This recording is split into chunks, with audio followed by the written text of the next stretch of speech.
റോബോട്ടിന്റെ കയ്യിൽ നിന്ന് ഫുഡ് കഴിക്കുമെന്നും പറഞ്ഞ ഒരാൾ വീട്ടിൽ നിന്ന് ഇറങ്ങിയിട്ടുണ്ട്. എടുക്ക്, പ്ലേറ്റ് എടുക്ക്. റോബോട്ടിന്റെ കയ്യിൽ നിന്ന് ഭക്ഷണം വാങ്ങാൻ കാത്തിരുന്ന.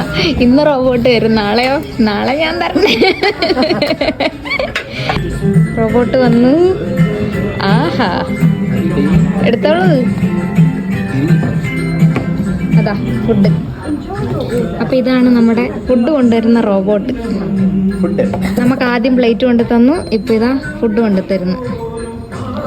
ഇനി നമ്മള് കാര്യം കഴിഞ്ഞാൽ തന്നെ തിരിച്ചു പോയിക്കോളും കേട്ടാ. വെള്ളം ചോദിച്ചതേ വെള്ളം കൊണ്ടു. ഇനിയിപ്പൊ എന്ത് വേണം?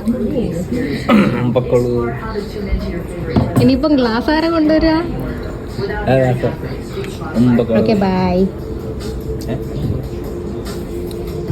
പടാ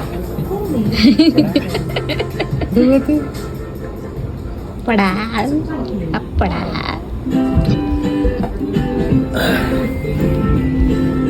വെള്ളം ബ്രേക്കലുണ്ടോ എന്തോ.